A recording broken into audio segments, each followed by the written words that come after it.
to an island called Akum on the south end of Malakula in Vanuatu. This is slightly off the normal route that yachts take, and we don't actually have that much information on what's really there. We think there's a village and a shelter anchorage, but we don't really know, so we'll just have to find out. Are they gone? Oh, they're on the other side.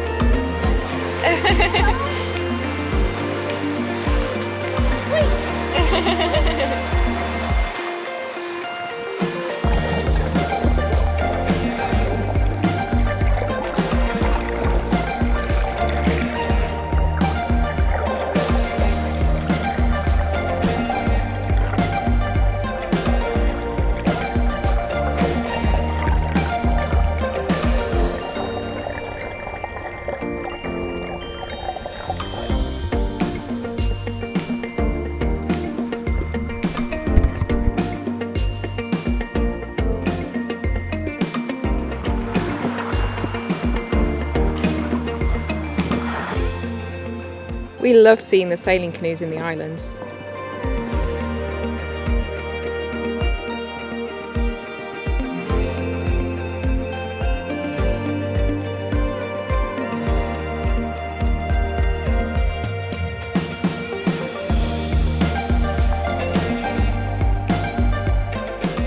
It turns out the village is much bigger than we expected here. And it's always polite when we're in Vanuatu to go and ask permission and make sure that we're okay to be anchored this close to the village. So we had a chat with one of the village elders who said it's absolutely fine, but also that his son's getting married in a couple of days' time. So he's invited us to the wedding.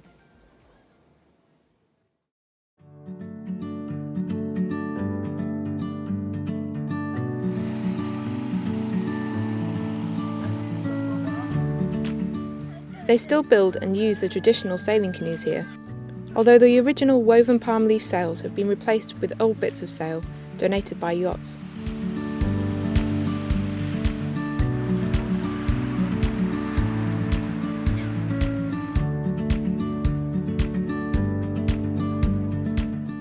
The island is busy with preparation for the weddings. 6 bullocks have been slaughtered and are being butchered on the shore.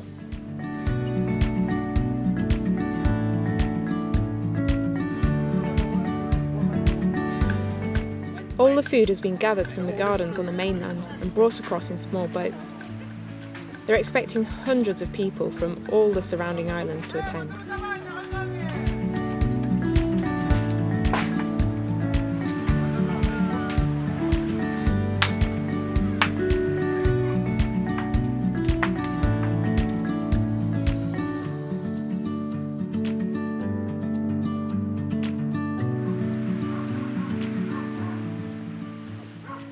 The first part of the wedding ceremony is the buying of the bride.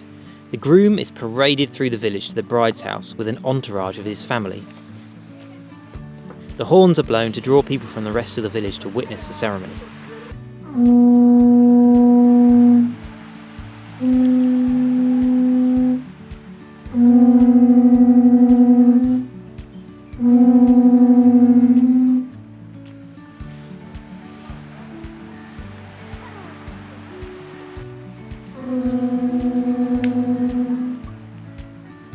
It's tradition for the groom's family to pay the bride's family a bride price of 2 pigs.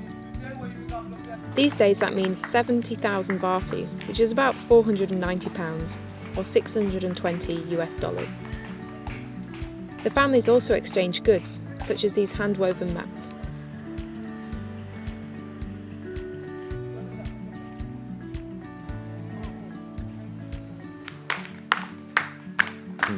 Everybody was so friendly, and we were invited to eat with different families for each meal over the 3 days before the weddings. This is the traditional earth oven baked lap lap, made with fresh bullock meat and cassava. It's delicious. Smells delicious.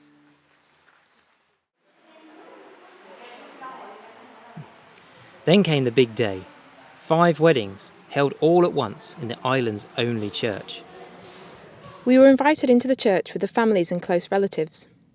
People kept on arriving, and soon there were so many guests that many were standing outside looking through the windows. It was a surprise to see them wearing Western-style suits and dresses in the tropical heat. All 5 couples paraded into the church, accompanied by the singing of the congregation. The white talcum powder on their cheeks and neck is a local symbol of happiness.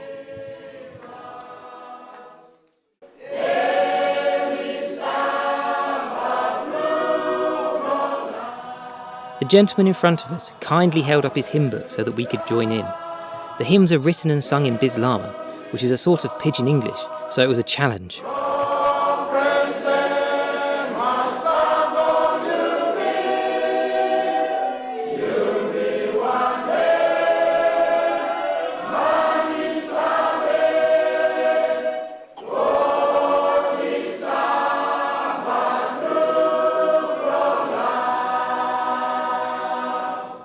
After the service came the cutting of the 5 cakes, and we were asked to be in the wedding photos with the brides and grooms. You're going to be standing here a while shaking hands. Congratulations. Thank you for inviting me. Congratulations. Once the church service was over, the brides and grooms started to relax, smile, and enjoy the day. Later, there was a disco which we went to. We had, however, been warned that it could get a little out of hand. Nobody caused us any concerns, but we had left all of the camera gear behind on Florence, just in case. It was a real honour to be part of the weddings on Ackham, but now we've come to Lammen Bay on Ep.40, and there are supposed to be a lot of turtles here. So let's go and find out.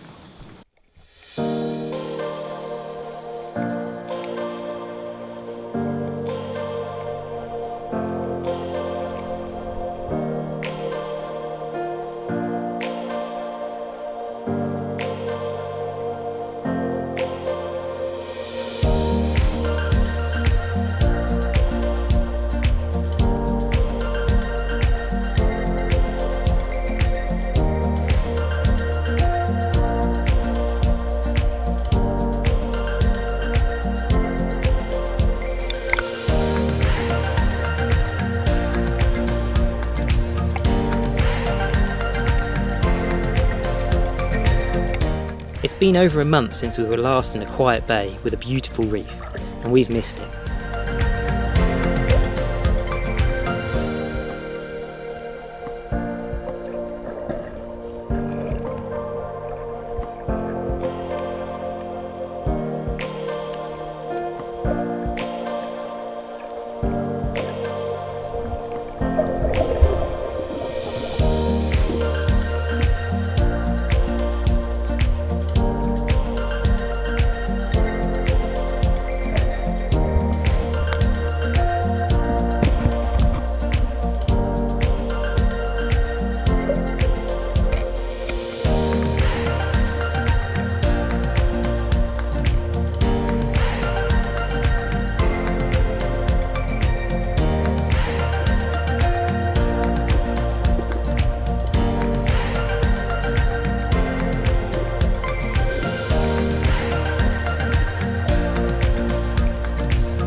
Time never stops, although we often want it to, and it's now time for us to make our way back towards Port Vila to check out and sail on before cyclone season begins.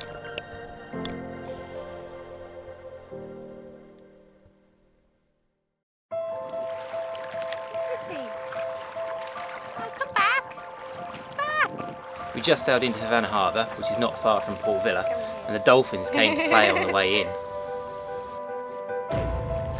Hello! Oh, you're beautiful!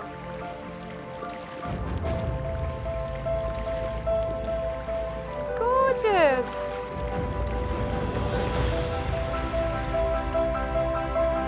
You spin a dolphin. Hey there! On the other side of the harbour we can see a big yacht aground on the reef, so we're going to take the dinghy and see if we can find out what happened.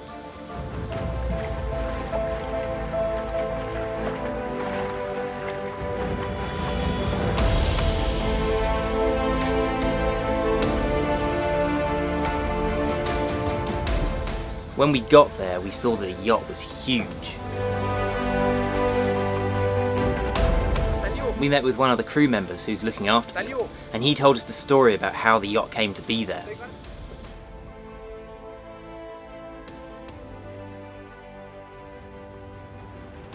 He was on board maintaining the yacht with 4 other crew members on the other side of the harbour, where Florence is now. In March 2015, this area was hit by a severe cyclone with winds up to 165 miles per hour.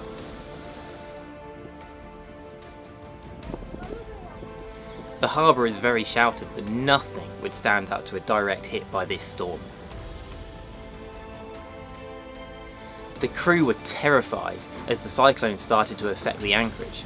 There was now no way that they could safely get off of the yacht, and they were scared for the safety of their families ashore as well.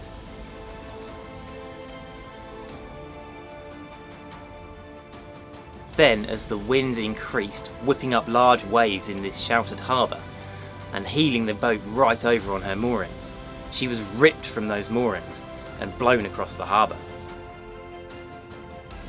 The crew tried to set both of the yacht's heavy anchors, but they had little or no effect on slowing her progress across the harbour towards the rocky shore. The yacht careered on, dragging her anchors behind her, and beached herself on the reef. Luckily for the crew, the yacht is of a strong steel construction, so they were now safe. They just had to wait out the storm, perched at an angle on the reef inside the hull.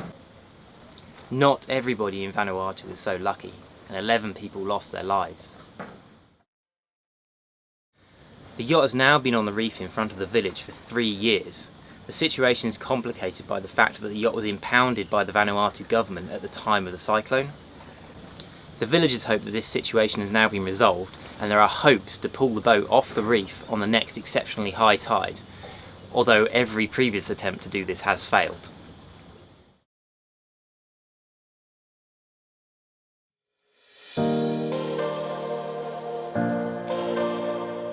Next time we set sail again, 350 miles offshore to New Caledonia.